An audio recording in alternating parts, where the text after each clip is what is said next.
recently there was a government-to-government meeting between the Italian government and the Romanian government, and actually with this occasion the Romanian community in Italy, but also the Italian community in Romania, were put into the spotlight. Could you talk about the Romanian community in Italy and the way it evolved from the 90s? When Romanians were more like had blue-collar jobs and were struggling until now, how did they evolve? Yes, thank you. I think that one of the main outcomes of the G2G meeting 2 weeks ago in Rome was precisely the fact to recognize the excellent level of integration of the Romanian community in Italy. We are well into the second generation and we have seen a great transformation. People with the increasing level of professional qualifications, not just construction workers or helpers in the families, but also professionals and businessmen. And also the level of Romanian investments in Italy is slowly growing. We consider the presence of the Romanian diaspora in Italy as a best practice of integration. They bring a very important contribution to the Italian GDP, and I think that the Romanian government, Prime Minister Ciolacu, who had the opportunity to meet the Romanian community at the capital in Rome, are well aware of this important contribution. Regarding the Italian community in Romania, of course, it's it's not so big, but we have a dynamic group of businessmen. We have several students enrolled in Romanian universities, as well as also some pensioners, some retired people that decide to come and enjoy their new life in Romania. And besides that, also a small national minority, historical minority coming from late 19th century. At the time, they were even, some of them, they were not even citizens of the Kingdom of Italy because they were under the Austrian Empire rule. But the two communities are a great asset for our bilateral partnership. As far as you know, could you make a profile of the Romanian living in Italy? I mean, do they choose to live there, or do they retire and come back to Romania, or are their children completely integrated into society, or how? I think that they are well integrated from the economic and professional point of view, and they are also looking to improve their standard of living, and they let their children have their studies, study at European Italian schools and universities. The level of services is also attractive, I think. Many of them are coming back to Romania after the end of their working life. We have seen also some improvements in terms of proceedings regarding the social benefits and payment of pensions. We have reduced the time needed for processing the requests of Romanian workers, and I think that the overall the experience is very, very positive. Presently, Italy is, let's say, at the front line of the migration wave. It has to deal with a lot of issues regarding migration. I don't know, starting from the very serious cases in Lampedusa, for example. And recently, the Albanian parliament actually had an agreement with Italy to host asylum seekers going to Italy, to host them, so Albania will host them until their papers will be processed, as far as I understood. Could you nuance this, because it's a new decision, it's a decision that maybe it's not understood by all European countries, so. I think this agreement, which has been carefully designed to be compliant with the European legal framework is one of the tools that we need to use to stem illegal migration flows, which we feel very strong from the central Mediterranean route through Libya and Tunisia. Of course, when you deal with legal matters, you have to be very careful, but the draft agreement has been positively assessed by the European Commission, as well by the Constitutional Court of Albania, and we are going to cooperate with Albania in order to process the asylum applications by migrants coming from third countries. We have a consolidated experience of now 25 years of a huge pressure on Italy of illegal migration flows.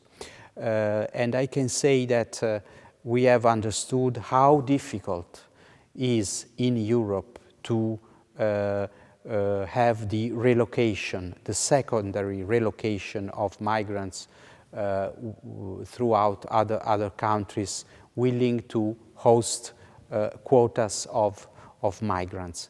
That's why the Italian government, not only this government, but also before this government, have always stressed the importance of developing the external dimension of European migration policies, working with third countries of origin and transit of migration flows is crucial. We want to build new partnerships for managing the mobility of people, for creating job opportunities and investments in the countries of origin, and of course stemming the impact of the climate change is an important aspect in this regard. We consider very urgent now to finally adopt, before the end of the European Parliament of this legislature, to finally adopt the comprehensive European Pact on Asylum and Migration. All the legal instruments are ready, all the regulations have been approved, endorsed by the Council and the Parliament, so it's time to give the final vote on the EU Pact on Asylum and Migration. Migration was mentioned in the first place by Austria, the country that vetoed out Romania from complete accession to Schengen. Now Romania, starting March 31st, will be part of Air Schengen and will be part of maritime sea Schengen, let's call it like that. What's Italy's stance when it comes to the complete accession of Romania to the Schengen area? Completely in favor. We are losing a lot of time. Removing maritime and air borders is positive, is a first step. We have to complete with the land borders as soon as possible. We feel, like Romania, also huge economic costs for our companies working in Romania that are affected by the controls at the borders and the long queues for customs reasons and so on. So we have always told to our Romanian partners, as well as to our Austrian friends, that this is the right decision. There is no alternative. This is a strategic decision that we must take as soon as possible, given also that all the technical criteria are filled. And because you're talking about the current European Parliament, there will be Euro parliamentary elections in June. And a lot of leaders, a lot of European leaders worry about the fact that there will be extreme right movements, that maybe there will be extreme right representatives in the next European Parliament. How are things in Italy? How do the leaders of Italy see this? I mean, is there the danger of extremism? Is it there? I can say that Italy, Romania, many countries share a common challenge to combat extremism and populism. This was also discussed between Prime Minister Ciolacu and Prime Minister Meloni. And even if they recognized also during the plenary session of the bilateral talks with all other ministers that, well, we belong to different political families, but we pragmatically agreed on everything, This is very important. I believe that some lessons should be learned from the experience of this legislature. We had the ambition of the Commission to be a geopolitical commission, and the Commission fared well to address the COVID emergency, the pandemic, the outbreak of war in Europe, multiple crises, the green transition. Probably the next European Parliament should, and the new Commission, should adopt a more gradual approach as far as the green transition is concerned. I'm sure that next week in Bucharest, during the European Popular Party Congress, and the Deputy Prime Minister and Foreign Minister of Italy, Antonio Tajani, will attend the Congress. Matters like the future of agriculture and the construction of a European defense dimension will be at the core of the discussions. During the two governments meeting in Rome, there were a lot of agreement. There were some agreements signed on different fields, and one of the fields was justice, and mainly they were talking about, they were approaching the fact that some Romanian fugitives cannot be extradited or are extradited pretty late from Italy to Romania. Even Prime Minister Meloni said that the fugitives belong to the countries that trialed them. So how did things change, and how will things change in this regard? I would say that there is a full awareness of the two governments of the matter of fugitives, but not only fugitives. I would like to also highlight what is our main concern here, the detention conditions of Italian nationals that are restricted, that are detained in Romanian prisons. The new joint declaration on the consolidated strategic partnership that was adopted by the two prime ministers includes a political commitment, because we are talking about judicial matters, and we have to respect, of course, the independence and autonomy of the judiciary, as well as let the implementation of European Union regulations regarding the criminal cooperation and the execution of penalties be correctly implemented. But there is a declaration, a political commitment regarding the possibility that convicted people in a country of origin may execute the penalty in the country of origin.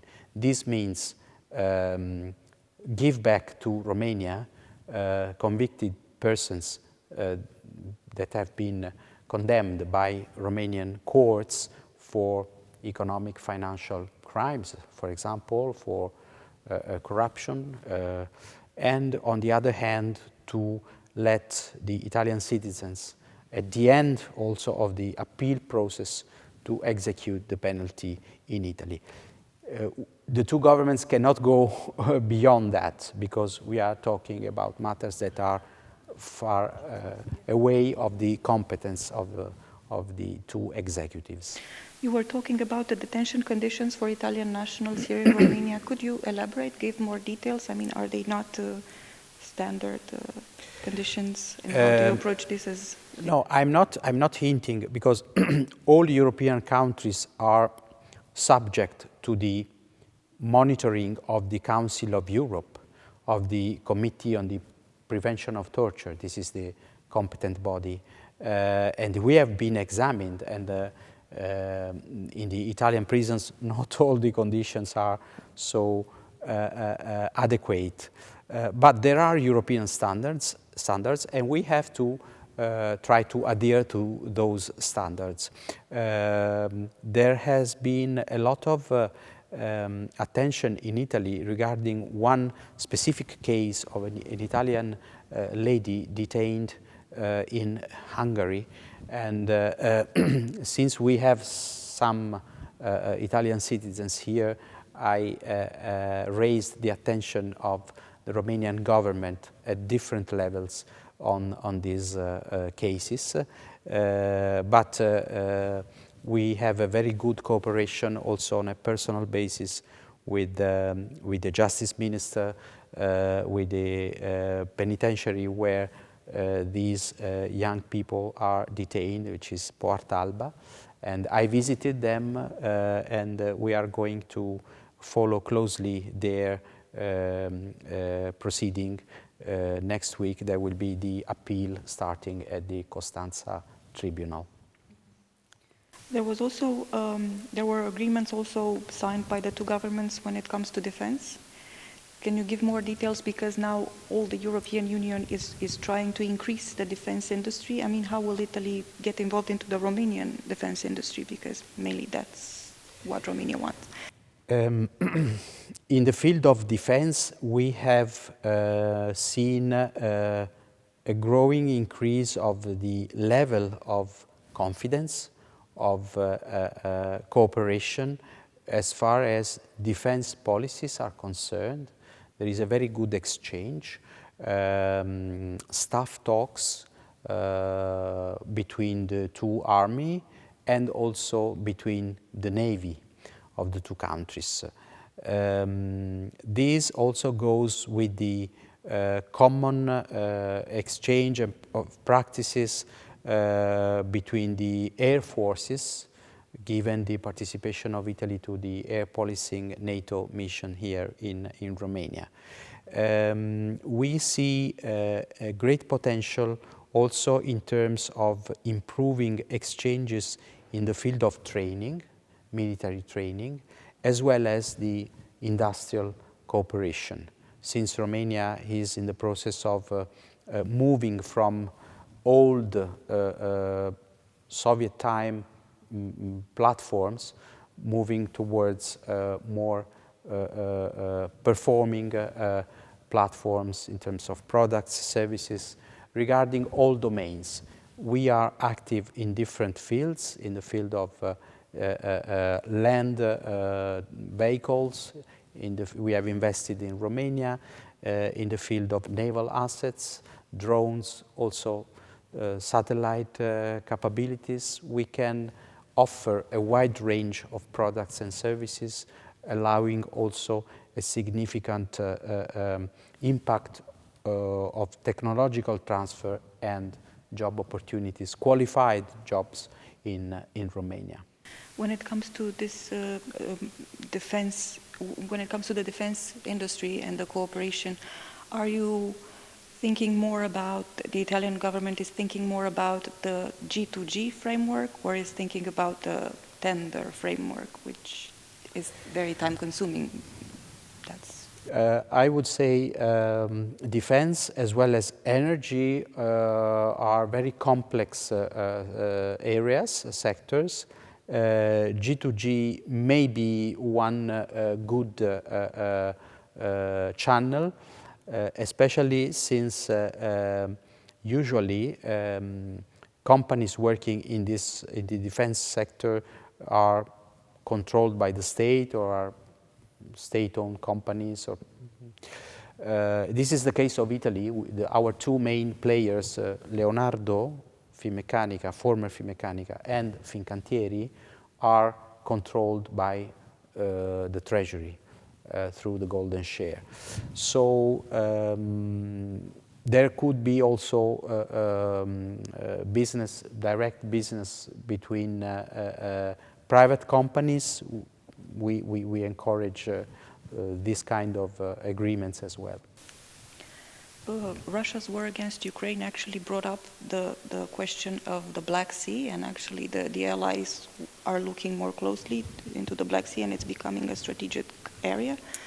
How does Italy approach this, and how will Italy get involved into this Black Sea, let's say, strategic situation, because Italy has its own sea that has to worry about, and how will you what are the efforts that Italy will do concretely when it comes to the defense in the Black Sea area? First of all, we thank Romania for having brought to the fore the strategic importance of the Black Sea that has been recognized at the Vilnius summit last July. Now all the allies are aware that the Black Sea is a hotspot of a strategic amplitude for NATO for the implementation of this strategic concept. Soon after the outbreak of the war, we received a request by Romania to participate in demining activities. But unfortunately, this was not possible because of the legal limitations posed by Turkey, according to the Montreux Convention. So Italian military assets, naval assets, could not enter the Black Sea during the war. Now things have evolved. Romania has signed the MOU with Turkey and Bulgaria for the demining. We are following closely the matter. We have received an expression of interest of Romania to assess some form of participation, and this is a matter on which the two governments are currently discussing. Because we're talking about Russia's war against Ukraine, there's a lot of debate because 2 years on, maybe countries are experiencing fatigue. They are tired of the war, they are tired to support militarily, to support Ukraine militarily. How do Italians see this? Italians as in Italian citizens, and then the government, of course, but... The Italian public opinion is showing signs of fatigue, of course. This is nothing surprising. It happens everywhere in Europe. But look at the political leadership. The political leadership is giving very strong messages of continuous support to Ukraine as long as it is needed. Last Saturday, Prime Minister Meloni visited Kiev.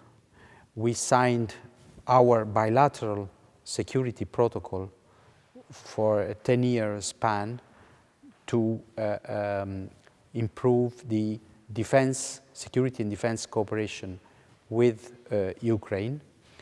And she chaired the first G7 leaders meeting of this year. We have the G7 presidency from Kiev with President von der Leyen, with the Canadian Prime Minister and other leaders, including President Biden connected, so and President Zelensky, of course. So we want to counter this perception that the West, there is a fatigue in the West regarding Ukraine. And our G7 presidency action is precisely focused on taking back Ukraine at the forefront of the international agenda, because we have seen the Middle East crisis with the horrible barbaric attack of Hamas against Israeli civilians. Maybe it has been an attempt to divert the international attention from the main focus, which is the Ukraine and the invasion of Russia. In Rome, the two governments also signed an agreement regarding economics, like economical relationships between Italy and Romania. What are the main fields in economics that you are focusing on here in Romania, investing in Romania, and what are the main topics that Romania wants to invest in Italy? The general purpose in the field of economic cooperation and investments is for us to revitalize a very successful story of internationalization of economic partnership between Italy and Romania, which I think must evolve towards more significant added value and address the new challenges of the double transition, green transition and digital transition. In Rome, the two governments have, first of all, renewed the strategic partnership through a new joint declaration signed by the prime ministers. And in terms of economic agreements, I would like to mention the cybersecurity agreement between the two agencies, as well as a memorandum of understanding for supporting the SMEs. SMEs are an important feature of our economic pattern in both countries, and the memorandum for the cooperation in tourism.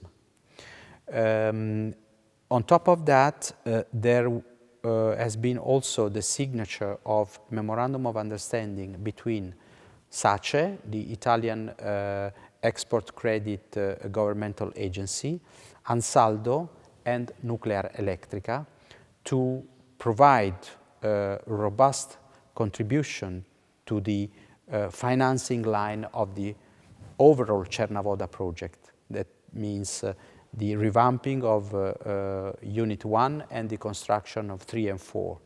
As you may know, Ansaldo is part of an international consortium with the Canadians and Koreans, and supported also by the US companies, and we will provide up to 2 billion euro of financing to this important strategic project.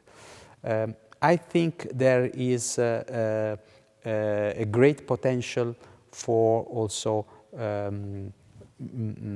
combining competencies, skills of Romanian startups and Italian venture capital and companies willing to move forward on the value chains. We need to go beyond the manufacturing, beyond the just simple industrial cooperation. We have to focus innovative sectors, emerging technologies. We have the challenge to diversify the investments, Italian investments in Romania, and Romania is called to let your investments in Italy to grow. Because at the beginning of the interview we were talking about the profile of the Romanian living in Italy. What's the profile of the Italian living in Romania? Is he or she, are they business people? What do they do? And do they choose to live in Romania for the rest of their lives? The largest part of the Italian community are entrepreneurs, businessmen, that have lived here for now 20, 30 years or even more.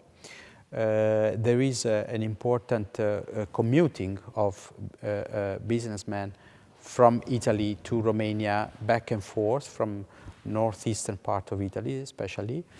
We are in all areas now, in all regions, not only like it was 30 years ago in Timișoara and Banat, but everywhere in Romania in different business areas and companies of different size.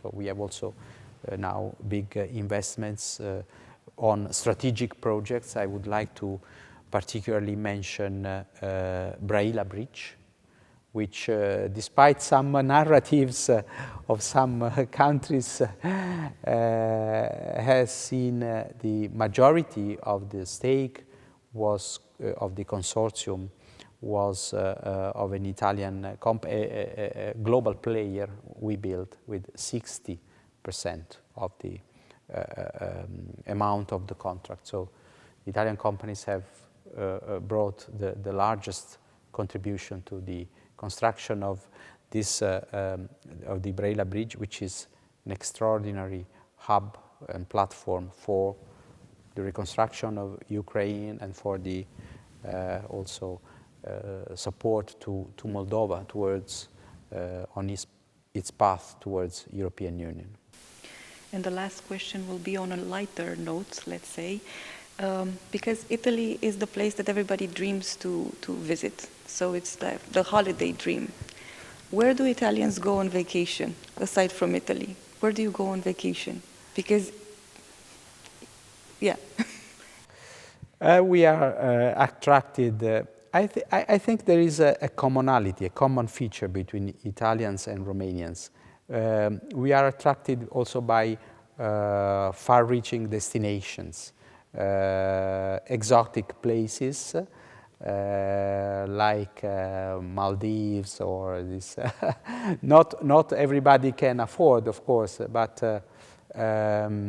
Europe still gets more attention.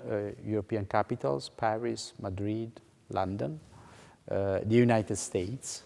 I also personally try to visit Romania. I've visited many places over these 2.5 years, and other countries. I would mention, for example, Morocco, Tunisia, countries that I visited in the last few years, Turkey.